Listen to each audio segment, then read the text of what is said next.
England, 1839. The morning light filtered through the heavy velvet curtains of Langley House with a timidity that seemed to mirror Beatrice's own existence. She sat at her writing desk, her slender fingers tracing the worn edges of a leather-bound volume on ancient Greek philosophy, her eyes absorbing words that transported her far beyond the confines of her gilded cage. At 23, Beatrice Langley possessed a beauty that would have captured the attention of every eligible gentleman in London, had she been permitted to venture into their midst. Her auburn hair caught the sunlight like burnished copper, and her green eyes held an intelligence that burned with an intensity rarely found in young ladies of her station. Yet Beatrice knew that her beauty and intellect were wasted treasures, locked away like precious jewels in a vault to which only her stepmother held the key. Lady Cordelia Langley had entered her life 15 years prior, sweeping into Langley House on the arm of Beatrice's grieving father like a raven descending upon a wounded dove. At the tender age of 8, Beatrice had still been mourning her beloved mother when Cordelia had begun her campaign of gentle tyranny, so subtle and insidious that Lord Edmund Langley remained blind to it even now. Beatrice. The sharp voice cut through her reverie like a blade through silk. You have been at those books since dawn. Such excessive study is most unbecoming in a young lady. It will strain your eyes and coarsen your countenance. Beatrice looked up to find her stepmother framed in the doorway, her angular features arranged in an expression of disapproval that had become as familiar as her own reflection. Lady Cordelia was handsome in a severe way, her dark hair pulled back so tightly it seemed to stretch her skin across her prominent cheekbones. She wore black despite being widowed nearly a decade ago from her first husband, as though she were in perpetual mourning for joy itself. I was merely reading, stepmother, Beatrice replied softly, closing the book with careful reverence. Surely there is no harm in that. No harm? Cordelia swept into the room with the rustle of taffeta and the faint scent of lavender water. Reading fills your head with fanciful notions and unsuitable ideas. It makes you peculiar, Beatrice. No gentleman wishes for a wife who can discourse on philosophy when she should be concentrating on the management of a household and the comfort of her husband. Beatrice bit back the retort that rose to her lips. She had learned long ago that arguing with Cordelia was as futile as arguing with the wind. Instead, she folded her hands in her lap and waited for whatever new restriction her stepmother had devised. Your father and I have been discussing your future, Cordelia continued, moving to examine the books on Beatrice's shelf with barely concealed distaste. We agree that you have become far too scholarly in your habits. It is time you devoted yourself to more appropriate pursuits. Therefore, I am restricting your visits to the museum to once per month, rather than weekly. The words struck Beatrice like a physical blow. Her weekly visits to the British Museum were the one freedom she had managed to preserve, the single bright thread in the tapestry of her constrained existence. It was there, among the ancient artifacts and whispered histories, that she felt truly alive. But stepmother, surely the matter is settled. Cordelia's voice brooked no argument. You should be grateful that I permit you any indulgences at all. Many young ladies would consider themselves fortunate to have such careful guidance. Your dear mother, rest her soul, would have wanted me to ensure your proper upbringing. Beatrice's fingers tightened around the edge of her book until her knuckles turned white.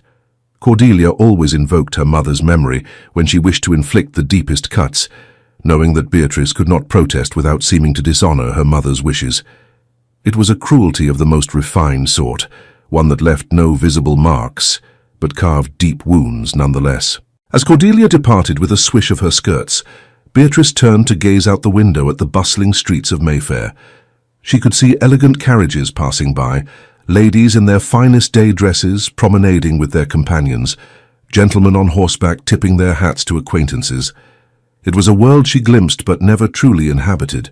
While other young ladies of her age and station were attending balls, soirees and garden parties during the season, Beatrice remained at home, her attendance at such events perpetually forbidden by Cordelia under the guise of protecting her reputation and ensuring her proper development. Her father, dear man though he was, believed every word his wife uttered. Lord Edmund had been so devastated by his first wife's death that he had gratefully surrendered all household management to Cordelia, believing her stern rules were motivated by maternal concern rather than something darker and more possessive. Beatrice had tried years ago to make him understand, but Cordelia had painted her protests as the rebellious whims of a headstrong girl, and her father had sided with his wife. The days passed with the monotonous rhythm of a clock that never varied. Beatrice rose early, breakfasted alone while her father attended to business, and Cordelia planned her daily campaign of restrictions, spent her mornings at her needlework or practicing the pianoforte under Cordelia's watchful eye, took her solitary luncheon, and then was permitted a brief walk in the garden before an evening of reading approved texts aloud to her stepmother while Cordelia worked at her embroidery and offered corrections to Beatrice's posture, diction, and comportment. It was a life of such carefully cultivated tedium that Beatrice sometimes wondered if she might simply fade away from lack of color and light, like a flower kept too long in shadow. Her only true solace remained her books, which she devoured with a hunger that no amount of restriction could fully quell, and her visits to the museum, which now loomed before her like an oasis in an endless desert. When the appointed day arrived for her monthly visit, Beatrice dressed with particular care, choosing a walking dress of deep green that complemented her eyes and made her feel, for a few precious hours at least, like a woman of the world rather than a prisoner in her own home. Cordelia insisted on sending her maid, Agnes, as a chaperone, but Agnes was a kind soul who understood her mistress's need for small freedoms and had learned to position herself at a discreet distance that allowed Beatrice to breathe. The British Museum rose before her like a temple to everything she valued: knowledge, beauty, history, and truth. Beatrice climbed the steps with a lightness in her heart that she felt nowhere else, passing beneath the great columns and into the cool, echoing halls where the past spoke in whispers and sometimes in shouts. She made her way directly to the Gallery of Classical Antiquities, her favorite haunt, where Greek and Roman sculptures stood in silent testimony to civilizations long vanished. Here she could lose herself in contemplation of ancient wisdom, in the delicate curves of a marble goddess, or the stern countenance of a philosopher captured in stone. It was among these silent companions that Beatrice felt most herself, most free. She was examining a particularly fine statue of Athena, goddess of wisdom, when she became aware of someone watching her. The sensation was distinct, like the touch of sunlight on skin, and when she turned, she found herself looking directly into the most remarkable pair of eyes she had ever encountered. They belonged to a gentleman of perhaps 30 years, tall and commanding in stature, with dark hair that held just a hint of wave and features that might have been carved by the same master who had created the statues surrounding them. He wore his clothes with the easy elegance of one born to privilege, his tailcoat perfectly fitted across broad shoulders, his cravat tied with understated sophistication. But it was his eyes that held her captive, dark and intense, regarding her with an expression of such focused interest that she felt suddenly breathless. "Forgive my intrusion," he said, his voice rich and cultured, "but I could not help but notice your contemplation of Athena. She is a particular favorite of mine as well." Beatrice knew she should turn away, make some polite excuse, and retreat to Agnes's side. Young ladies did not engage in conversation with strange gentlemen, no matter how distinguished their appearance. Yet something in his gaze held her, some quality of genuine interest that she had so rarely encountered, that she found herself responding before prudence could intervene. "She represents so much that I admire," Beatrice replied, her voice steadier than she felt.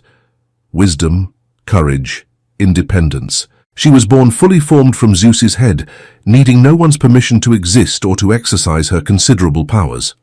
The gentleman's eyes widened slightly, and she saw something kindle there that might have been surprise, or perhaps delight. "An interesting perspective, and one that suggests you have made a study of Greek mythology beyond the superficial." "I have had considerable time for study," Beatrice said, and then worried that she had revealed too much. But there was something about this stranger that invited confidence, that made her want to speak truths she had long kept hidden. "I am Damien Wycliffe," he said, executing a bow that was both proper and oddly intimate. "Duke of Ashworth, though I confess I prefer to be simply Damien when among the ancients. They care nothing for titles, only for the truth of one's character. Beatrice felt her heart begin to race. She had heard of the Duke of Ashworth, of course. Who had not? He was one of the most sought-after bachelors in England, wealthy beyond measure, handsome, and possessed of a reputation for intelligence and integrity that set him apart from the usual run of aristocratic gentlemen. Every ambitious mother in London had set her cap at him for her daughters, yet he remained obstinately unmarried, attending balls and social events with polite disinterest, dancing dutifully, but never showing particular favour to any lady. "I am Beatrice Langley," she heard herself say, offering a curtsy that felt absurdly formal given the strange intimacy of their conversation. "Miss Langley." He spoke her name as though testing its weight, finding it pleasing. "Tell me, what brings a lady of evident learning to the museum today? Surely you must have countless social engagements demanding your attention during the season." The question, innocent though it was, opened a door Beatrice had not meant to approach. Yet she found herself stepping through it, drawn by the genuine curiosity in his expression and the peculiar certainty that this man, this duke she had met mere moments ago, would understand what others could not. "I have no social engagements," she said quietly. "I am not permitted to attend balls or parties. My stepmother believes such activities would be detrimental to my character and reputation. Thus, I have made the museum my ballroom and the poets and philosophers my dancing partners." She had meant to speak lightly, to make a jest of her circumstances, but her voice betrayed her, carrying an undercurrent of loneliness that she immediately wished she could retract. Damien's expression shifted, the polite interest deepening into something more profound. "Not permitted," he repeated carefully. "Forgive me if I presume, but you appear to be of an age where such decisions might reasonably be your own." Beatrice offered a sad smile. Age matters little when one's stepmother holds the keys to every door, and one's father believes his wife acts only from the purest motives. "Lady Cordelia has decreed that I am not ready for society, and so I remain at home, studying and reading and becoming, as she frequently reminds me, increasingly peculiar and unsuitable for marriage. It is an interesting paradox. I am kept from society to preserve my suitability for it, yet with each passing year, that very isolation makes me less suitable in the eyes of the world." Damien moved closer, his attention so completely focused upon her that Beatrice felt as though they were the only two people in the vast museum. "May I be frank with you, Miss Langley?" She nodded, her throat too tight for words. "I have attended every ball, soirée and social gathering this season has offered," he said, his voice low and earnest. "I have danced with dozens of young ladies, each carefully groomed to display their accomplishments like performing ponies at a fair. They recite their pieces, play their approved selections on the pianoforte, display their watercolors and their needlework, and speak only of the weather, fashion, and the most innocuous gossip. Not one of them has looked at a statue of Athena and seen in her a reflection of their own desires for wisdom and independence. Not one has spoken with such intelligence and passion about anything of substance. Your stepmother has sought to make you unsuitable for marriage, Miss Langley, but what she has actually done is make you unsuitable for the sort of tedious match that plagues most of society. She has, quite inadvertently, made you extraordinary." The words fell upon Beatrice like rain upon parched earth. She stared at Damien, searching his face for mockery or deception, but found only sincerity and something else, something that made her pulse quicken and her breath catch in her throat. "You speak very boldly, Your Grace," she managed to say. "I have learned that life is too short for timidity," he replied. "I lost my parents when I was young, not unlike yourself, I suspect. I inherited the dukedom at 20, and with it the responsibility for vast estates and hundreds of people dependent upon my decisions. Such responsibility teaches one to recognize value when one encounters it, and to seize opportunity rather than let it slip away." They stood in silence for a moment, the ancient statues bearing witness to the beginning of something neither could yet name. Then Damien spoke again, his voice carrying an intensity that made Beatrice tremble. "There is to be a ball next week at Ashworth House. It is the culminating event of the season, and every eligible lady in London will be in attendance. Miss Langley, would you do me the extraordinary honor of attending as my particular guest?" The invitation hung between them, beautiful and impossible as a star plucked from the sky. Beatrice felt tears prick at her eyes, mourning what could never be, even as her heart soared at the asking. "Your Grace, I cannot," she whispered. "I have already told you that I am not permitted to attend balls. My stepmother would never allow it." "Then we shall not ask her permission," Damien said, his jaw setting with determination. "I shall call upon your father and extend the invitation formally. Surely even the most severe stepmother cannot deny a duke." Beatrice shook her head, though every fibre of her being longed to say yes. "You do not understand. She will find a way. She always does. She will claim I am ill, or that there has been a family emergency, or that some scandal makes it impossible. I have learned not to hope for such things, Your Grace. Hope is the cruelest master when it cannot be fulfilled." Damien reached out, and for one breathless moment, Beatrice thought he might take her hand. Propriety held him back, but his fingers trembled with the restraint. "Miss Langley, I have built my life on making the impossible possible. I have turned failing estates into profitable enterprises, negotiated peace between warring families, and convinced Parliament to pass legislation that wiser men claimed could never succeed. Do you truly believe that one obstinate stepmother will prove an insurmountable obstacle?" Despite herself, despite years of disappointment and crushed hopes, Beatrice felt something unfamiliar stirring in her chest.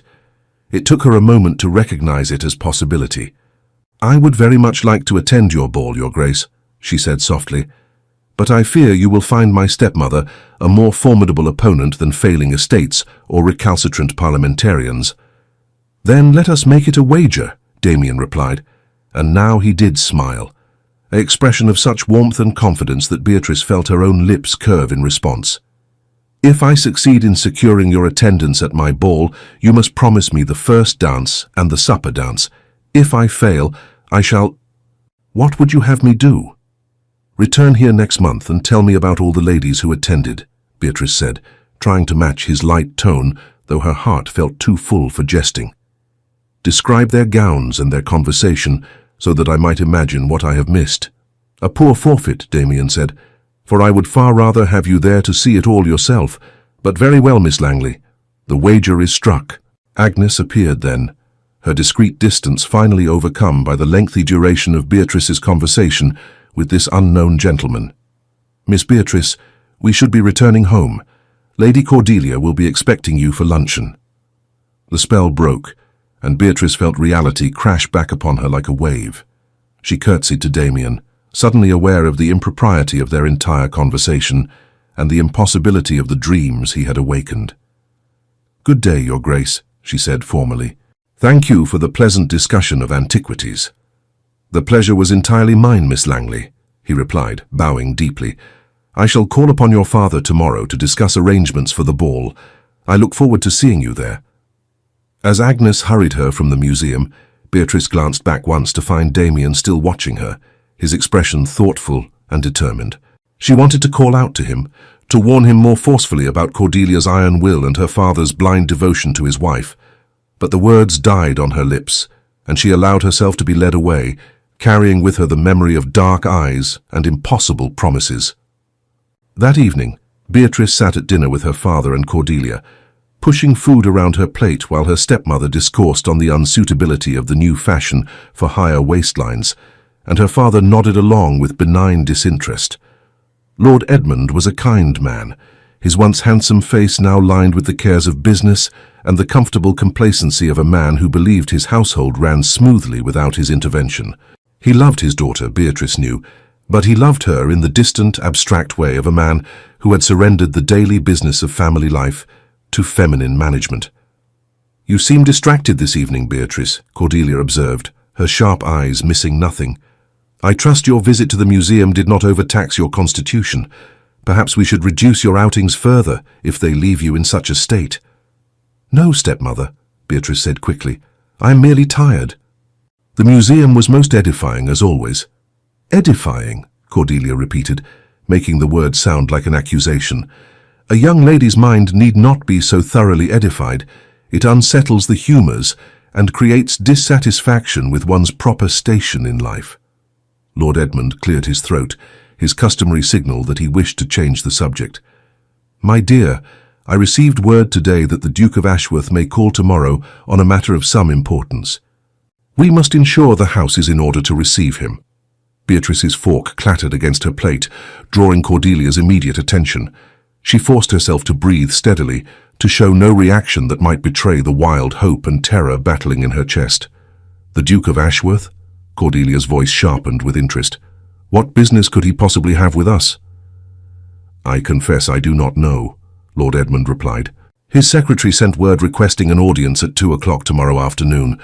Most peculiar, but one does not refuse a duke, particularly one so highly regarded as Ashworth." Beatrice kept her eyes fixed upon her plate, afraid that her face would reveal everything. He had meant it then. Damien had actually intended to follow through on his impossible promise. She felt a mixture of elation and dread so intense that she thought she might be ill. That night, sleep eluded her entirely. She lay in her bed, staring at the canopy above, replaying every moment of her encounter with Damien. The way he had looked at her, truly looked at her, seeing not just her face, but the person beneath. The way he had spoken to her as an equal, engaging with her thoughts and ideas rather than dismissing them as unsuitable for a lady. The way his voice had deepened when he spoke of recognizing value and seizing opportunity. No one had ever looked at Beatrice that way before. No one had ever suggested that her intelligence and education were assets rather than flaws to be concealed or corrected. And now this remarkable man, this duke who could have any woman in England, had chosen to champion her cause against Cordelia's tyranny. But what if Cordelia prevailed as she always did? What if she found some way to deny the invitation, to keep Beatrice locked away while the world danced without her? Worse still, what if Damien's interest was merely that of a kind man performing a charitable act, and Beatrice had foolishly allowed herself to believe it meant something more? She rose before dawn, too anxious to remain in bed, and dressed with particular care. She chose her finest day dress, a creation of pale blue muslin that her mother had ordered, made shortly before her death, one of the few possessions Cordelia had not found reason to alter or discard. Beatrice braided her hair with trembling fingers, trying to tame the auburn waves into something elegant and sophisticated. The morning crept by with agonizing slowness. Cordelia seemed to sense something amiss, circling Beatrice like a hawk that has spotted prey, but not yet determined the best angle of attack. At breakfast, she commented on Beatrice's dress. "That gown is quite old-fashioned, my dear. Whatever possessed you to wear it today?"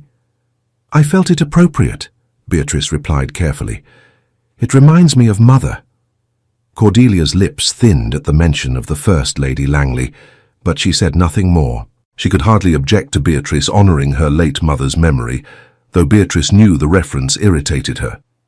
As 2 o'clock approached, Beatrice positioned herself in the drawing-room with a book, trying to appear absorbed, while her every sense strained toward the sound of the door. Lord Edmund paced near the window, his nervous energy betraying his own anxiety about receiving such an august visitor. Cordelia sat rigidly in her favourite chair, her hands folded in her lap, her expression one of calculated curiosity. The clock struck the hour, and moments later they heard the butler's measured tread in the hall. "His Grace, the Duke of Ashworth," he announced, and then Damien entered the room and Beatrice felt her breath catch all over again. He was dressed impeccably, his dark coat fitting him like a glove, his cravat tied in an intricate style that suggested both elegance and authority. But it was the look in his eyes as they swept the room and found her that made Beatrice's heart race. In that glance she saw recognition, determination, and something that looked remarkably like joy. Lord Edmund rushed forward, bowing deeply. "Your Grace, you honour our home with your presence. I confess I am most curious about the nature of your visit." "Lord Langley," Damien replied, his voice carrying the natural authority of one born to command. "I thank you for receiving me on such short notice. The matter I wish to discuss is of some delicacy, and I hope you will permit me to speak freely." "Of course, Your Grace." "Please, be seated. May I present my wife, Lady Cordelia Langley, and my daughter, Miss Beatrice Langley." Damien bowed to Cordelia with perfect correctness, then turned to Beatrice. When he took her hand and kissed it in greeting, she felt the touch like a brand, warm and claiming. "Miss Langley and I met yesterday at the British Museum. It was a most enlightening encounter." Cordelia's eyes narrowed, and Beatrice saw the wheels of her stepmother's mind begin to turn, calculating implications and formulating responses. "How delightful," Cordelia said, her voice honey-sweet with an undercurrent of warning. Beatrice so rarely has the opportunity to converse with gentlemen, given her retiring nature and delicate constitution. "I hope she did not bore you with her excessive interest in dusty old artifacts." "On the contrary," Damien replied smoothly, taking his seat with the easy grace of one completely at home in any setting. "I found Miss Langley's knowledge and perspective quite refreshing. It is rare to encounter a lady who can discourse so intelligently on classical philosophy and mythology, which brings me to the purpose of my visit." Lord Edmund leaned forward eagerly. "Please, Your Grace, speak freely." "I'm hosting a ball next week at Ashworth House," Damien began. "It is to be the premier event of the season, with guests including members of the royal family and distinguished visitors from the continent. After meeting Miss Langley yesterday, I found myself quite struck by her intelligence and grace. I would be honored if she would attend as my particular guest." The silence that followed this pronouncement was so profound that Beatrice could hear the ticking of the mantel clock. Lord Edmund's face transformed, his expression moving from surprise to delight to paternal pride in rapid succession. "Your Grace, this is an extraordinary honor," he exclaimed. "Of course Beatrice must attend, to be singled out by the Duke of Ashworth himself. My dear, you have made your old father very proud. Lady Cordelia, is this not wonderful news?" All eyes turned to Cordelia, who sat frozen in her chair, her face a mask of barely controlled fury. Beatrice knew that expression well. It was the look her stepmother wore when her carefully constructed plans were being threatened, when she felt her control slipping away. But even Cordelia could not openly refuse a duke's invitation, not without revealing the true nature of her restrictions on Beatrice. "It is indeed unexpected, Your Grace," Cordelia said, her voice tight. "However, I fear there may be some impediment to Beatrice's attendance. She has been experiencing a delicate constitution of late, and I worry that the excitement and exertion of a grand ball might prove too taxing for her health." Damien's expression remained pleasant, but Beatrice saw steel enter his eyes. "I am sorry to hear that Miss Langley has been unwell. However, she appeared in excellent health yesterday at the museum. Perhaps the indisposition is not as severe as you feared." "A mother knows her child's constitution better than a stranger, no matter how exalted his title," Cordelia replied, and Beatrice heard the warning in her voice. But Cordelia had made a critical error in claiming maternal authority over a stepdaughter, while speaking to a man who clearly valued honesty. "Indeed," Damien said quietly, "a mother's concern is natural and proper. However, I must confess that Miss Langley mentioned certain restrictions placed upon her social activities. It would be a grave pity if an unfounded concern for her health were to deprive her of an opportunity that might never come again. Lord Langley, as Miss Langley's father, surely the decision rests with you." It was a masterful stroke. Damien had simultaneously reminded Lord Edmund of his paternal authority, while gently implying that Cordelia's restrictions might not be entirely motivated by genuine concern for Beatrice's well-being. Beatrice watched her father's face, saw confusion war with pride, saw him look between his wife and daughter as though truly seeing them for the first time in years. "Beatrice, my dear, are you truly unwell?" Lord Edmund asked, his voice uncertain. "You look quite healthy to me." "I am very well, father," Beatrice replied, her voice steady despite the hammering of her heart. "I would be honored to attend His Grace's ball if you permit it." "But Edmund," Cordelia interjected, rising from her chair, "you must consider the implications. Beatrice has not been in society. She lacks the proper gowns, the necessary preparation. She will be completely overwhelmed by such a grand event. It would be kinder to decline the invitation than to set her up for certain humiliation." "I have considered these concerns," Damien said, his voice carrying an edge that made it clear he would not be deterred. "I would be pleased to place my own dressmaker and other necessary resources at Miss Langley's disposal." My late mother's modiste is the finest in London, and she would be honoured to create appropriate attire for Miss Langley. As for the social aspects, I shall personally ensure that Miss Langley is comfortable throughout the evening. She will be under my protection and guidance." The offer was so generous, so clearly motivated by genuine interest rather than mere politeness, that even Cordelia could not refuse it without appearing churlish and cruel. Lord Edmund's face had lit up with an expression of paternal pride and social ambition that made Beatrice's chest tighten with a mixture of hope and resentment. Why had her father never questioned Cordelia's restrictions before? Why had it taken a duke's intervention to make him truly look at his daughter? "This is most generous, Your Grace," Lord Edmund said warmly. "Of course Beatrice shall attend. It is an opportunity beyond anything I had dreamed for her. Lady Cordelia, you must see that this is a blessing. Think of what it could mean for Beatrice's future." Cordelia's jaw clenched so tightly that Beatrice could see the muscle jump beneath her skin. But she had been outmaneuvered, and she knew it. To continue objecting would reveal the true nature of her control over Beatrice, and potentially damage her own standing in her husband's eyes. "Of course you are quite right, Edmund," she said, though each word seemed to cost her dearly. "I am merely concerned for Beatrice's welfare, as any mother would be. But if His Grace is willing to provide such extensive assistance, then naturally we must accept this gracious invitation." "Excellent," Damien said, rising from his seat.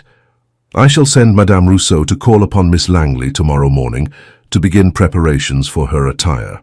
And, Miss Langley, I look forward to claiming those dances you have promised me." He smiled at Beatrice, and in that smile she saw triumph and promise and something that made her breath catch in her throat. He had done it. He had actually done it. The impossible had been made possible, and in 1 week's time she would walk into a ballroom on the arm of the Duke of Ashworth himself. After Damien departed, the house erupted into activity. Lord Edmund was beside himself with excitement, already penning notes to his friends about his daughter's extraordinary invitation. Cordelia retreated to her rooms with a headache, her fury temporarily contained but certainly not extinguished, and Beatrice stood in the centre of the drawing-room, feeling as though the world had tilted on its axis. Agnes found her there some time later, still standing in the same spot, her expression dazed. "Miss Beatrice, you must sit down before you faint. Such excitement! A duke's ball! I can scarcely believe it." "Neither can I, Agnes," Beatrice whispered. "Neither can I." The week that followed was a whirlwind of activity that transformed the previously staid routine of Langley House into something resembling controlled chaos. Madame Rousseau arrived the next morning, a diminutive Frenchwoman with sharp eyes and an even sharper tongue, accompanied by 3 assistants bearing swatches of fabric that seemed to encompass every colour imaginable. "So," Madame Rousseau said, circling Beatrice with an appraising eye that seemed to see past fabric and into the very soul. "You are the young lady who has captured the Duke's interest. I see why. You have the bone structure of a classical statue and the bearing of a queen. We shall make you magnificent." Cordelia hovered throughout the entire fitting, offering suggestions that were really criticisms disguised as helpfulness. "Perhaps something more subdued, madame. Beatrice's colouring is quite delicate and easily overwhelmed by bold hues." Madame Rousseau fixed Cordelia with a look that would have felled a lesser woman. "With respect, Lady Langley, I have been dressing the finest ladies of London for 30 years. I know what will suit Miss Langley, and it is most certainly not subdued. She has been subdued quite enough already, I think." The comment hung in the air, loaded with implication, and Beatrice saw Cordelia's face flush with barely suppressed anger. But even Cordelia dared not openly cross a modiste who dressed duchesses and counted royalty among her clients. In the end, Madame Rousseau created a gown that made Beatrice gasp when she saw the completed creation. It was fashioned of silk the colour of sea foam, a green so pale it was almost silver, with delicate embroidery in silver thread that caught the light with every movement. The neckline was lower than anything Beatrice had ever worn, revealing the graceful line of her neck and the delicate hollows of her collarbones. The skirt fell in elegant lines that suggested rather than revealed the figure beneath, and the overall effect was one of ethereal beauty combined with unmistakable sophistication. "It's perfect," Beatrice breathed, running her fingers over the exquisite fabric. "Of course it is perfect," Madame Rousseau replied, with a satisfied smile. "I do not create imperfection. The Duke will be unable to look at anyone else, which is precisely as it should be." As the day of the ball approached, Cordelia's attempts to undermine the entire endeavor grew more desperate. She suggested that Beatrice was developing a cold and should perhaps rest rather than attend. She claimed that a distant relative had taken ill and might need their immediate attention. She even hinted that there had been some scandal associated with the Duke of Ashworth that made him an unsuitable companion for an innocent young lady. But Lord Edmund, for once in his life, remained firm. He had seen the honour being paid to his daughter, and he would not allow it to be dismissed. Moreover, Damien had taken the precaution of calling at Langley House twice more during the week, ostensibly to ensure that Beatrice had everything she needed for the ball, but really to demonstrate his continued interest and to make it impossible for Cordelia to manufacture an excuse for Beatrice's absence. On these visits, he and Beatrice were permitted to converse in the drawing room under Cordelia's watchful eye, though the conversations were necessarily restrained by propriety and the presence of an increasingly hostile chaperone. Yet even these brief encounters revealed depths to Damien's character that left Beatrice more certain with each passing day that her feelings for him were deepening beyond simple gratitude.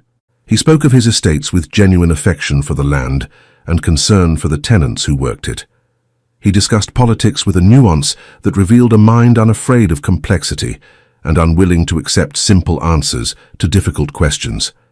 He asked Beatrice's opinions on matters ranging from agricultural reform to educational philosophy, and he listened to her responses with the focused attention of one who truly valued what she had to say. During one such visit, when Cordelia had been momentarily called away to deal with a household matter, Damien leaned closer and spoke in a voice meant only for Beatrice's ears. "Are you being treated well, Miss Langley?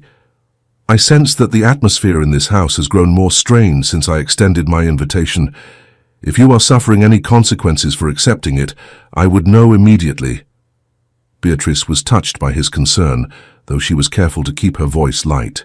"My stepmother is displeased, it is true, but she would not dare take any action that might reflect poorly upon the family in your eyes. For the moment, at least, your interest serves as my shield." "Then I shall ensure that my interest remains abundantly clear," Damien replied, his dark eyes holding hers with an intensity that made her pulse quicken. "And, Miss Langley, I want you to know that my invitation was not motivated by pity or by some desire to champion a worthy cause. I invited you because from the moment I saw you in that museum, studying Athena with such passion and intelligence, I could think of nothing and no one else. You have haunted my thoughts every waking moment since, and I very much hope that this ball will be the beginning of something, rather than simply a single magical evening." Beatrice felt her cheeks flush and her heart begin to race. She wanted to respond, to tell him that she felt the same bewildering, exhilarating pull toward him, but Cordelia's footsteps in the hall silenced her. They drew apart just as her stepmother re-entered the room, her sharp eyes immediately noting the heightened color in Beatrice's cheeks and the satisfied smile on Damien's lips. The night before the ball, Beatrice lay awake once more, but this time her sleeplessness was born of anticipation rather than anxiety. She rose and moved to her window, looking out at the moonlit streets of Mayfair and imagining what the following evening would bring. Would she truly walk into a ballroom filled with London's finest society? Would she dance in Damien's arms while the Tun looked on? And what would come after? For she was certain now that Damien's interest was genuine, and equally certain that her own feelings had progressed far beyond gratitude into territory that both thrilled and terrified her. She must have finally dozed, because she woke to Agnes shaking her shoulder gently. "Miss Beatrice, it is time to rise. Today is the day." The morning passed in a blur of preparation. Beatrice bathed in water scented with roses, and Agnes washed her hair until it shone like burnished copper. The gown had been delivered the previous evening, and hung now in Beatrice's wardrobe like a promise made manifest. Beatrice touched it reverently, still unable to quite believe that she would actually wear it, that she would actually attend a ball given by the Duke of Ashworth. Cordelia appeared at midday, her expression grave. "Beatrice, I must speak with you privately." Agnes withdrew, and Beatrice steeled herself for whatever final attempt her stepmother would make to poison this evening's joy. "I know you believe I have been unfair to you," Cordelia began, her voice carrying an unfamiliar note of something that might have been vulnerability. "I know you think I have kept you confined out of cruelty or some desire to control you. But you must understand, child, that I have only ever sought to protect you." "Protect me from what, stepmother?" Beatrice asked, unable to keep the bitterness from her voice. "From life? From happiness? From any possibility of forming connections with other people?" Cordelia's face hardened. "From making the mistakes I made? From believing that passion and romance are more important than security and position? I was once like you, Beatrice, young and foolish and filled with romantic notions. I married for love, and it brought me nothing but heartache. My first husband was charming and handsome and utterly irresponsible. He left me nearly penniless when he died, dependent upon the charity of relatives who made their contempt for me abundantly clear. I swore then that I would never allow any daughter of mine to suffer as I had suffered." Beatrice stared at her stepmother, seeing her for perhaps the first time as something other than simply an oppressor. She saw a woman scarred by disappointment and loss, who had sought to protect her stepdaughter by denying her any opportunity to experience similar pain. It was a twisted sort of love, perhaps, but it was love nonetheless in its own damaged way. "But stepmother," Beatrice said gently, "in protecting me from the possibility of pain, you have guaranteed that I would suffer a different sort of anguish. Loneliness is its own form of heartache, and a life without connection or hope is a kind of living death. Whatever happens tonight or in the future, I would rather risk pain than continue to exist in this grey half-life you have created for me." Cordelia's expression crumpled, and for a moment Beatrice saw tears glinting in her stepmother's eyes. But then the familiar mask reasserted itself, and Cordelia straightened her spine. "You are determined to attend this ball, then? You are determined to pursue this connection with the Duke regardless of the consequences?" "I am," Beatrice replied firmly. "Then I can say no more. But mark my words, Beatrice. Men of the Duke's station do not marry girls like you. They dally and flirt and raise expectations, and then they marry someone of appropriate lineage and leave hearts broken in their wake. Do not say I did not warn you when you find yourself cast aside."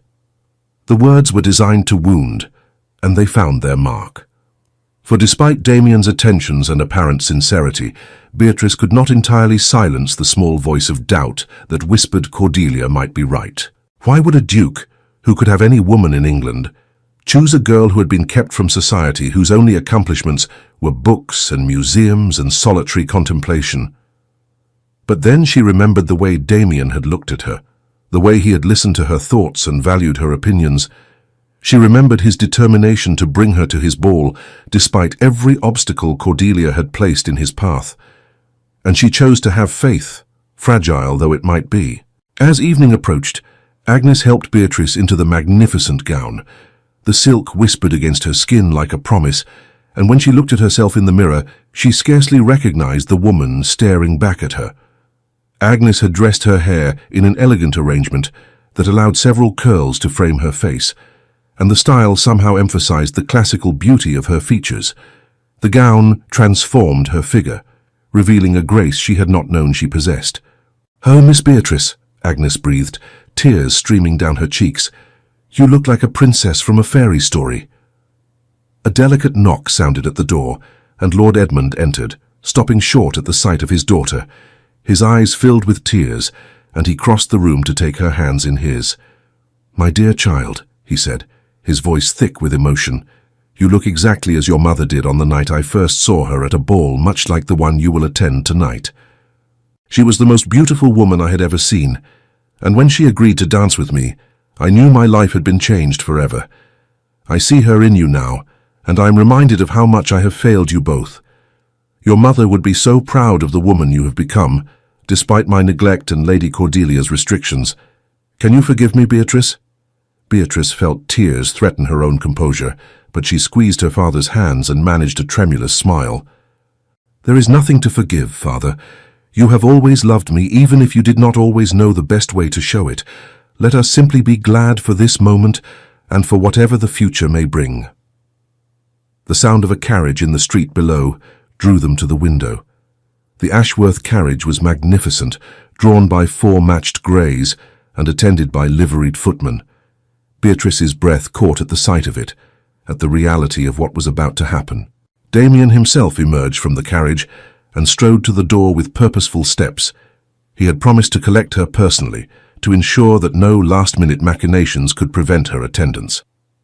It was a breach of convention, perhaps, but then everything about their acquaintance had existed outside the usual strictures of polite society. When Beatrice descended the stairs to the entrance hall, Damien was waiting, resplendent in formal evening attire that emphasized his commanding presence. But it was his expression when he saw her that made Beatrice's heart soar. His eyes widened, his lips parted slightly, and he stood transfixed as though he had been struck by lightning. "Miss Langley," he said, his voice rough with emotion, "you are absolutely breathtaking." "Thank you, Your Grace," Beatrice replied, curtsying gracefully. "I am ready if you are willing to take me." "I would be honored beyond measure," Damien said, offering her his arm. "Shall we, my lady?" Beatrice glanced back once to see her father beaming with pride, and Cordelia standing rigid with an expression that mingled resentment and something that might have been grudging acceptance. Then she placed her hand on Damien's arm and allowed him to escort her to the waiting carriage. The interior of the carriage was luxurious, upholstered in velvet the color of midnight, and appointed with every comfort. As soon as they were settled and the carriage began to move, Damien turned to her with an expression of such warmth that Beatrice felt herself blush. "I have been counting the hours until this moment," he said. "The house has been in an uproar of preparation for days, but I confess I cared nothing for any of it, except the prospect of seeing you walk through the doors." "Your Grace, I must thank you," Beatrice began, but he raised a hand to stop her. "Please, when we are alone, will you not call me Damien? And there is no need for thanks. I am the one who should be grateful to you for agreeing to attend, for giving me the opportunity to show you off to all of London, and to perhaps convince you that a duke can be more than simply a title and a grand house." "I have never thought of you as simply a title," Beatrice replied honestly. "From the moment we met, you have been Damien first and the Duke second. But I must confess I am terrified. I have no experience with grand balls or polite society. What if I embarrass you? What if I make some dreadful social error that reflects poorly upon your judgment in inviting me?" Damien reached across the space between them and took her hand, his touch sending warmth flooding through her. "Beatrice, listen to me carefully. You could never embarrass me. Your intelligence, your grace, your genuine warmth and honesty make you worth 1,000 women who have been trained from birth in the superficial arts of society. I do not want you to pretend to be someone you are not. I want you to be exactly yourself, because that is the person who has captivated me so completely." They rode in companionable silence for a time, Beatrice's hand still held in Damien's, the connection between them palpable and electric. As they approached Ashworth House, Beatrice could see lights blazing from every window and hear the strains of music drifting through the evening air. Carriages lined the street, depositing elegantly dressed ladies and gentlemen who climbed the steps and disappeared into what looked like a palace. "Are you ready?" Damien asked as their carriage drew to a halt. Beatrice took a deep breath, feeling as though she stood on the edge of a precipice. Everything in her life was about to change, for better or worse. There would be no going back to the quiet, confined existence she had known. Whatever happened after this night, she would be altered by it. "I am ready," she said, and meant it. Damien emerged first and handed her down from the carriage with exquisite care. As Beatrice's feet touched the ground, she was immediately aware of the eyes upon them. Other guests arriving at the same moment had paused to stare at the sight of the Duke of Ashworth, handing down an unknown young lady with such obvious care and attention. The whispers began immediately, a susurrus of speculation that followed them up the steps. "Who is she? I have never seen her before. She must be someone of importance if the Duke himself collected her. Look at that gown. It must have cost a fortune." Beatrice kept her head high, her hand resting on Damien's arm, drawing strength from his solid presence beside her. They passed through doors thrown wide to reveal an entrance hall of breathtaking magnificence. Marble columns soared toward a frescoed ceiling, and twin staircases curved upward to the ballroom above. Flowers adorned every surface, their fragrance perfuming the air, and candlelight blazed from crystal chandeliers that cast rainbows across the assembled guests. As they ascended the staircase, Damien leaned close and murmured, "The entire ton is about to meet the woman who has captured my interest. Let them look their fill and draw whatever conclusions they wish. I am proud to have you on my arm." At the entrance to the ballroom, a major domo announced their arrival. His Grace the Duke of Ashworth and Miss Beatrice Langley. The conversation in the room did not stop, precisely, but it altered in quality. Beatrice felt the weight of hundreds of eyes upon her as she and Damien paused at the top of the stairs. The ballroom was even more magnificent than she had imagined, with gilt-trimmed walls, enormous mirrors that multiplied the candlelight and the swirl of elegant dancers, and an orchestra positioned on a dais at the far end. Damien led her onto the floor, just as the orchestra struck up a waltz. Without asking permission, without giving her time to become nervous, he swept her into the dance. His hand at her waist was firm and sure, guiding her through the steps with such expertise that she felt as though she were floating. Beatrice had learned to dance from a manual, practicing alone in her room while imagining distant music, never believing she would actually have the opportunity to dance in a real ballroom with a real partner. But dancing with Damien was nothing like her solitary practice. This was magic made manifest, her body responding to his lead as though they had been dancing together for years rather than moments. They moved in perfect synchrony, and Beatrice found herself laughing with pure joy. "You are a natural dancer," Damien said, smiling down at her. "Though I confess I would have danced with you even if you had trodden on my feet with every step. I find I do not much care what we are doing, as long as I am with you." Around them, the ton watched with undisguised fascination. The Duke of Ashworth, who had danced dutifully but without particular enthusiasm with dozens of young ladies over the past several seasons, was clearly enchanted by this unknown girl. The way he looked at her, the way he held her perhaps a fraction closer than was strictly proper, the way he seemed completely oblivious to everyone else in the room, it all pointed to a gentleman seriously caught. When the waltz ended, Damien did not release her immediately. Instead, he kept her hand in his and led her toward a small group of people standing near one of the tall windows. Beatrice recognized the Earl and Countess of Pemberton, two of the most influential members of society, along with a distinguished-looking elderly gentleman in military dress. "Lord Pemberton, Lady Pemberton, General Fairfax, may I present Miss Beatrice Langley," Damien said with easy confidence. "Miss Langley, I am pleased to introduce you to some of my dearest friends." Lady Pemberton, a handsome woman in her 40s with kind eyes, smiled warmly at Beatrice. "Miss Langley, we are delighted to meet you. Ashworth has spoken of nothing else for the past week, which is quite remarkable considering he is usually the most reticent of men about his personal interests. I fear I have been rather transparent in my admiration," Damien admitted, without embarrassment. "But then Miss Langley inspires a man to honesty."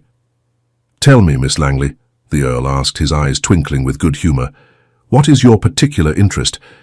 Every young lady seems to have some accomplishment they wish to display. Do you paint?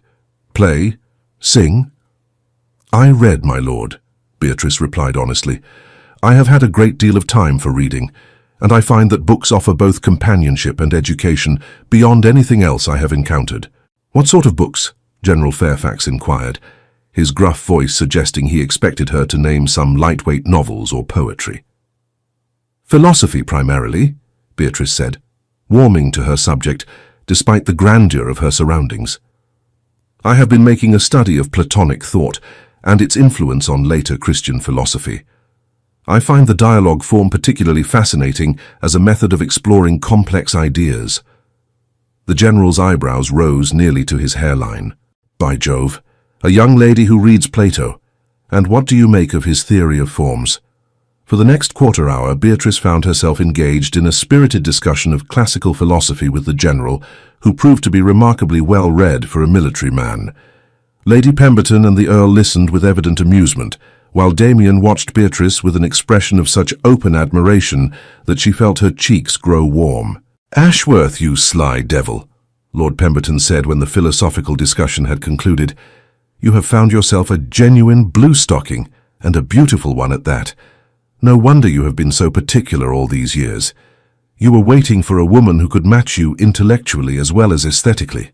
I confess I had given up hope of finding such a woman, Damien replied, his eyes never leaving Beatrice's face, which makes the discovery all the more precious. As the evening progressed, Damien introduced Beatrice to what seemed like half of London's elite. She met countesses and viscounts, baronets and their wives, ladies whose names she had read in the society pages, and gentlemen whose political speeches she had studied. To her surprise, she found herself enjoying most of these encounters. The majority of people she met were intrigued by her intelligence, rather than put off by it, and Damien's obvious approval seemed to lend her a social currency she would never have possessed on her own merits. She danced with the Earl of Pemberton and General Fairfax, with Damien's cousin Lord Marcus Wycliffe, and with several other gentlemen whom Damien personally selected. But it was clear to everyone present that Beatrice's heart belonged to Damien, and that his belonged to her. They kept finding each other across the crowded ballroom, their eyes meeting in silent communication, and whenever propriety permitted, Damien claimed her for another dance. During a country dance that briefly separated them, Beatrice found herself partnering with a young gentleman who introduced himself as Viscount Hartley. "You have caused quite a stir this evening, Miss Langley," he said with a pleasant smile. "The betting books at White's will be full tomorrow with wagers on when Ashworth will make his declaration. The general consensus seems to be that it is a matter of when, not if." Beatrice felt her heart skip at his words. "Sir, I believe you presume too much. His Grace has merely been kind enough to extend his hospitality to me." "My dear Miss Langley," the Viscount replied, his tone gently amused, "I have known Ashworth since we were boys at Eton together. I have never, in all those years, seen him look at a woman the way he looks at you. He is not a man given to casual flirtations or meaningless gestures. If he has singled you out in this manner, you may be certain his intentions are entirely serious." Before Beatrice could respond, the dance brought her back to Damien, whose hand clasped hers with a warmth that spoke volumes. When the dance concluded, he led her toward the terrace, where they might find a moment of relative privacy. The night air was cool and sweet, scented with jasmine from the gardens below. Other couples strolled the terrace at discreet distances, but Damien guided Beatrice to a relatively secluded corner where they could speak without being overheard. "Are you enjoying yourself?" he asked, though the answer must have been plain on her glowing face. "It is beyond anything I ever dreamed," Beatrice replied honestly. "I feel as though I have stepped into one of the novels I have read, except that this is infinitely better because it is real, and you are here." Damien moved closer, his expression growing serious. "Beatrice, I must speak plainly, for I find I am incapable of subtlety where you are concerned. This evening was not simply about giving you the opportunity to attend a ball, though I am glad to have done so. It was about showing all of London that you are under my protection, that I value you above all other women, and that anyone who wishes to know me must accept you as well. But more than that, it was about showing you what your life could be if you would consent to share it with me." Beatrice's breath caught in her throat. "Damien, what are you saying?" "I am saying that I have fallen desperately, irrevocably in love with you," he said, his voice low and intense. "I knew it from the moment I saw you studying that statue of Athena, but I have become more certain with every word we have exchanged, every moment we have spent together. You are everything I never knew I needed, intelligent, compassionate, genuine, and so beautiful it makes my chest ache to look at you. I am saying that I want you to be my Duchess, my wife, my partner in all things. I am saying that I am asking you to marry me." The world seemed to stop spinning. Beatrice stared at Damien, her mind struggling to process what he had just said. He loved her. He wanted to marry her. The Duke of Ashworth, who could have any woman in England, was asking her, Beatrice Langley, the girl who had been locked away from society for 15 years, to be his wife. "But Damien," she whispered, "you barely know me. We have only met a handful of times. How can you be certain of your feelings? How long does it take to recognize the sun when you have been living in darkness?" he replied, reaching up to cup her face gently in his hands. I have spent years being introduced to perfectly suitable young ladies, dancing with them, conversing with them, and feeling nothing but polite interest at best and stultifying boredom at worst. Then I met you, and in the space of a single conversation, you awakened something in me I had begun to believe did not exist. That is not infatuation, Beatrice. That is recognition. My soul recognizing its match in yours. Tears spilled down Beatrice's cheeks, but they were tears of joy so overwhelming she could scarcely contain it. I love you too, she said, her voice breaking with emotion. I have tried not to, tried to protect myself from hoping for too much, but I cannot help it. You have shown me kindness and respect. You have valued my mind and my heart. You have fought for me when no one else ever has. How could I not love you? Then say yes, Damien urged, his thumbs gently wiping away her tears. Say you will marry me, and we will face whatever challenges come together. I know your stepmother will not be pleased, and there may be difficulties ahead, but I promise you, Beatrice, I will never allow anyone to cage you again. As my Duchess, you will have all the freedom you have been denied, all the opportunities to use that remarkable mind of yours, and all the love I have to give. Yes, Beatrice breathed, hardly believing she was saying the word. Yes, Damien, I will marry you. With all my heart, yes. Damien's face transformed with joy, and he pulled her into his arms, holding her close while she laughed and cried simultaneously. Around them, several guests on the terrace had noticed the embrace and were whispering excitedly, but neither Beatrice nor Damien cared. They had found each other against all odds, and the opinion of society paled in comparison to the certainty of their love. Come, Damien said, taking her hand. Let us return inside and I shall make the announcement formally. I want all of London to know that you have agreed to be my wife. They re-entered the ballroom just as the orchestra was concluding a quadrille. Damien signaled to the conductor, who tapped his baton for silence. The chatter of conversation gradually died away as guests realized the Duke was about to make some announcement. Damien stood at the center of the ballroom, Beatrice's hand firmly clasped in his, and addressed the assembled company with the natural authority of one born to lead. My lords and ladies, friends and honored guests, I have an announcement that fills me with the greatest happiness. Miss Beatrice Langley has done me the extraordinary honor of accepting my proposal of marriage. I hope you will join me in celebrating this most joyous occasion. For a moment, there was stunned silence. Then Lady Pemberton began to applaud, and the sound was taken up by others until the entire ballroom rang with enthusiastic approval. Gentlemen called out congratulations, ladies rushed forward to exclaim over Beatrice's good fortune, and the orchestra struck up a triumphant melody. In the midst of the celebration, a commotion at the ballroom entrance drew everyone's attention. Beatrice looked up to see her father being admitted by the butler, his face flushed and his expression anxious. Behind him, to Beatrice's shock, was Cordelia, dressed in her customary severe black, and looking as though she had been dragged from her bed. Lord Edmund spotted Beatrice and Damien and pushed through the crowd toward them. Your Grace, Beatrice, I apologize for this intrusion, but when word reached me of your announcement, I felt I must come at once. I could not allow my daughter to become engaged without her father present to give his blessing. Lord Langley, Damien said warmly, still holding Beatrice's hand, your presence honors us. I should have come to you first to ask formally for Miss Langley's hand, but I found myself quite overcome with emotion and unable to wait. No apology necessary, Your Grace, Lord Edmund replied, his eyes shining with tears. I am simply grateful that my daughter has found such happiness. You have my blessing and my profound gratitude for recognizing the treasure that my Beatrice is. Cordelia had remained silent during this exchange, but now she stepped forward, her face a mask of conflicting emotions.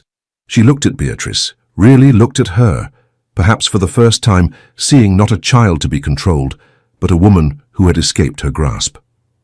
Beatrice, Cordelia said, her voice tight, I see that you have made your choice. I hope you understand that I only ever wanted to protect you. Beatrice met her stepmother's gaze steadily. I know you believed you were protecting me, stepmother, but in trying to shield me from pain, you nearly stole my chance at joy. I hope that in time, you will be able to be happy for me.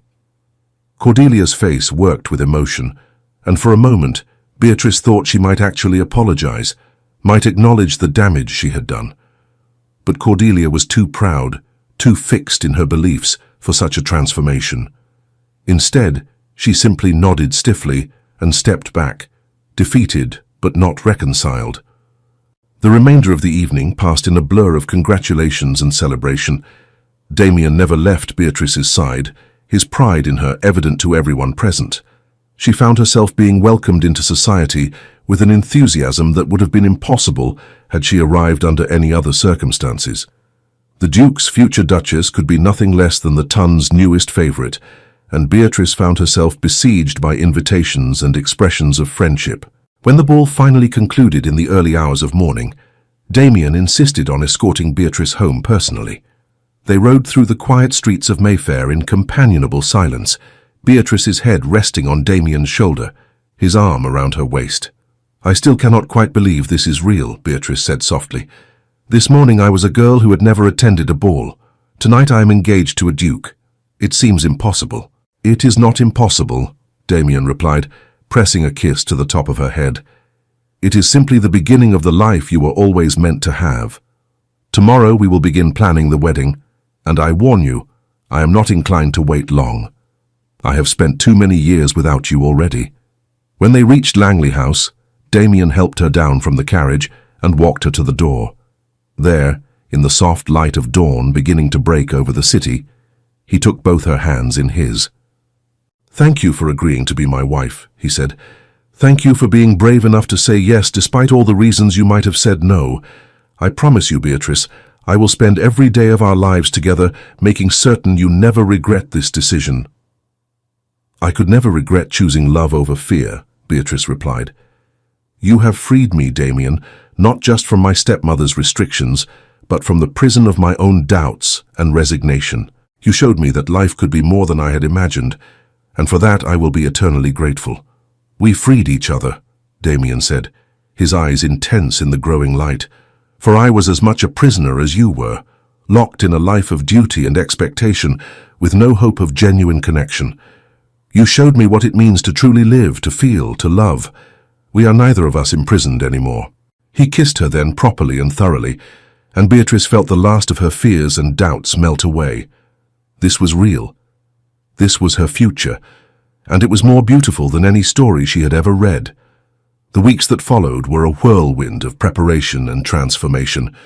True to his word, Damien insisted on a brief engagement, and the wedding was planned for a date only 2 months hence. Beatrice found herself swept up in a tide of activity that would have been overwhelming had Damien not been there to guide her through it. Madame Rousseau was commissioned to create a wedding gown that would outshine even the ball gown she had already created. Lady Pemberton took Beatrice under her wing, introducing her to society and helping her navigate the complex rules of Tun behavior. Invitations poured into Langley House at a rate that left even Cordelia stunned into submission. But the most significant change was in Lord Edmund's behavior toward his wife. The blinders had been removed from his eyes, and he began to see Cordelia's restrictions for what they truly were. He confronted her privately, and though Beatrice was not privy to their conversation, she noticed that her father began to assert himself in household matters for the first time in 15 years. Cordelia, for her part, seemed diminished somehow, her power broken by Beatrice's escape from her control. She moved through the house like a ghost, attending to her duties but without her former authoritarian fervor. Beatrice almost felt sorry for her, understanding now that Cordelia's cruelty had been born of her own pain and fear. One afternoon, about a month before the wedding, Cordelia requested a private audience with Beatrice. They met in the drawing room where so many tense confrontations had occurred, but this time Cordelia's manner was subdued rather than aggressive. "Beatrice, I owe you an apology," Cordelia began, the words clearly costing her dearly. "I have spent these past weeks examining my behavior toward you, and I have been forced to confront some uncomfortable truths about myself.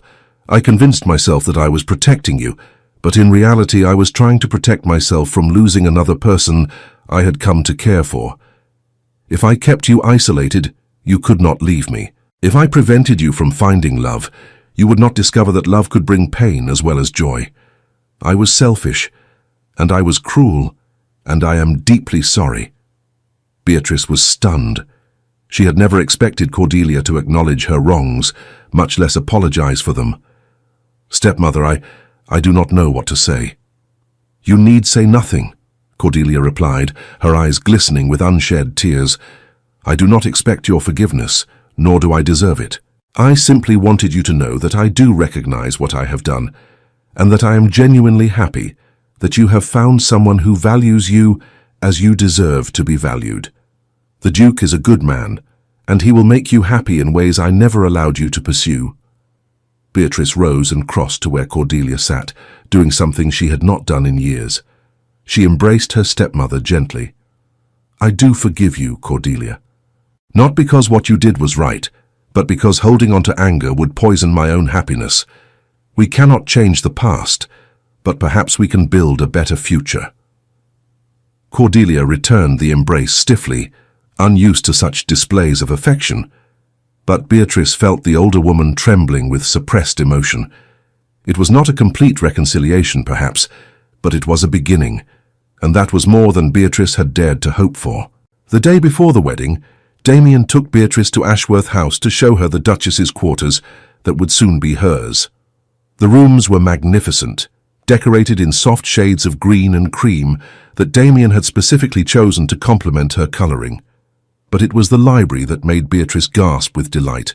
An entire wing of the house had been converted into a private library for her use, with towering shelves filled with books on every subject imaginable. There were comfortable chairs positioned near tall windows, writing desks equipped with the finest paper and ink, and a collection of classical sculptures that reminded her poignantly of the day they had met. "I had them bring Athena," Damien said, gesturing to a replica of the statue from the British Museum positioned in a place of honor.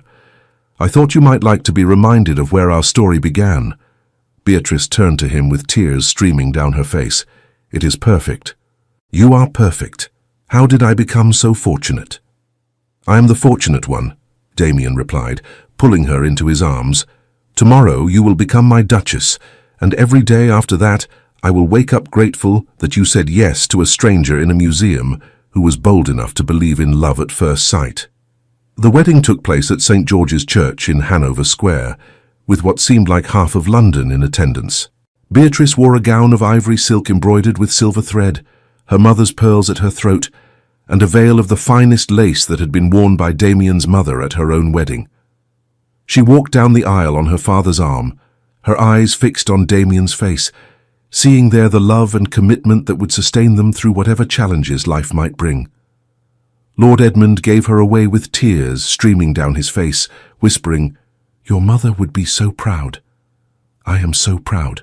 The ceremony itself passed in a blur of sacred words and solemn vows.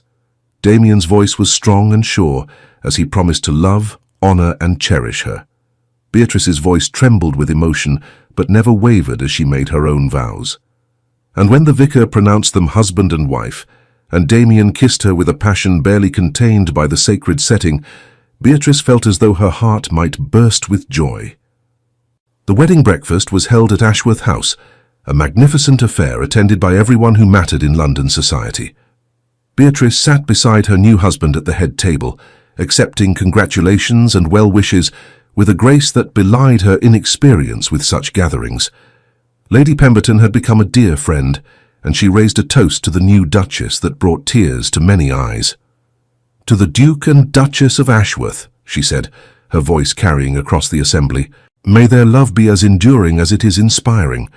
They have shown us all that true happiness comes not from conforming to society's expectations, but from having the courage to follow one's heart and to recognize love when it appears, even in the most unexpected places."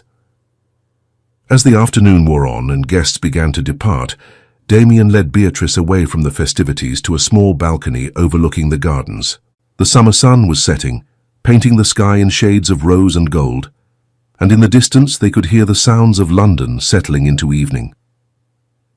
"Are you happy, my love?" Damien asked, wrapping his arms around her from behind and resting his chin on her shoulder. "I am happier than I ever imagined possible," Beatrice replied, leaning back against his solid warmth. "A few months ago, I was a girl locked away from life, resigned to a future of loneliness and restriction. Now I am a duchess, married to the man I love with all the freedom and opportunity I could ever desire. It seems like something from a dream. Then we shall spend the rest of our lives ensuring it remains a beautiful dream, Damien said, turning her in his arms so he could see her face. We shall travel if you wish. We shall fill your library with more books than you could read in a lifetime. We shall host gatherings of the finest minds in England, so you can engage in all the philosophical debates your heart desires. We shall do whatever makes you happy, because your happiness is now the primary purpose of my existence. And what makes you happy? Beatrice asked, reaching up to cup his face in her hands. This, Damien replied simply. You in my arms, my ring on your finger, my name now yours. Knowing that every morning I will wake beside you, and every evening I will fall asleep with you in my embrace. Knowing that you chose me as I chose you, not for my title or my wealth, but for the man I am beneath all the trappings of rank. That is all the happiness I require. They kissed as the sun set over London, two souls who had found each other against all odds, who had fought past obstacles and restrictions to claim the love they deserved. And in that moment, as the last light faded from the sky and the stars began to appear, they both knew that this was not an ending, but a beginning. The first page of a story that would be written together, in joy and love, and the perfect freedom of two hearts finally united. In the years that followed, Beatrice became known throughout England, not just as the Duchess of Ashworth, but as a patron of education and a champion of women's intellectual development. She established schools for girls where classical education was emphasized alongside traditional accomplishments. She hosted salons at Ashworth House, where ladies could gather to discuss philosophy, science, and literature without fear of being dismissed as unfeminine or unsuitable. Damien supported her every endeavor, proud beyond measure of his brilliant, compassionate wife. Together they raised 4 children, 2 sons and 2 daughters, whom they encouraged to pursue knowledge and to value intelligence alongside kindness. The Ashworth children were taught that true nobility came not from birth, but from character, and that love was the greatest achievement any person could claim. Lord Edmund spent his remaining years as a doting grandfather, finally understanding the importance of being present in the lives of those he loved. And even Cordelia, humbled by her mistakes, became a gentler version of herself in her later years, finding some measure of peace in accepting rather than controlling the world around her. But it was Beatrice and Damien who remained the heart of the story, their love growing deeper and stronger with each passing year. On their 25th wedding anniversary, they returned to the British Museum, standing once more before the statue of Athena, where their story had begun. "Do you remember what you said to me that day?" Damien asked, his hair now touched with grey, but his eyes still as warm and loving as they had been in their youth. "I said that Athena represented everything I admired. Wisdom, courage, and independence," Beatrice replied, still as beautiful as the day he had first seen her, though life had added character to her loveliness. "You became all of those things," Damien said softly. "Not because I freed you from your stepmother's control, but because you had the courage to seize the life you deserved when the opportunity presented itself. You saved yourself, my love. I simply had the privilege of standing beside you while you did so." Beatrice smiled and leaned against him, their bodies fitting together as perfectly as they had on their first waltz. "We saved each other," she corrected, "and we continue to save each other every day, from loneliness and complacency and the belief that life must be endured rather than celebrated. That is what love does. It transforms the impossible into the inevitable and makes every day an adventure worth experiencing." They stood together in the quiet of the museum, surrounded by the artifacts of civilizations long vanished, and knew that their own story would endure not in stone or metal, but in the hearts of their children and the countless lives they had touched. They had proven that love could conquer even the most rigid restrictions, that courage could overcome the deepest fears, and that happiness was not just a possibility, but a right worth fighting for. And in the end, that was all any story need be. A testament to the power of love, the triumph of hope, and the beautiful impossible possibility that 2 souls might find each other against all odds and build a life together that exceeded even their most cherished dreams. Thank you for staying with us until the end of this emotional journey. If this story touched your heart, we invite you to subscribe, like, comment, and share our channel. Your support inspires us to keep creating more stories of love, redemption, and breathtaking twists. Help us reach our first 1,000 subscribers, and together we'll continue sharing tales that warm the heart. At the end of this video, you'll see a suggestion for another of our historical stories. Click and let yourself be enchanted by another unforgettable tale. With all our gratitude, Echoes of Romance.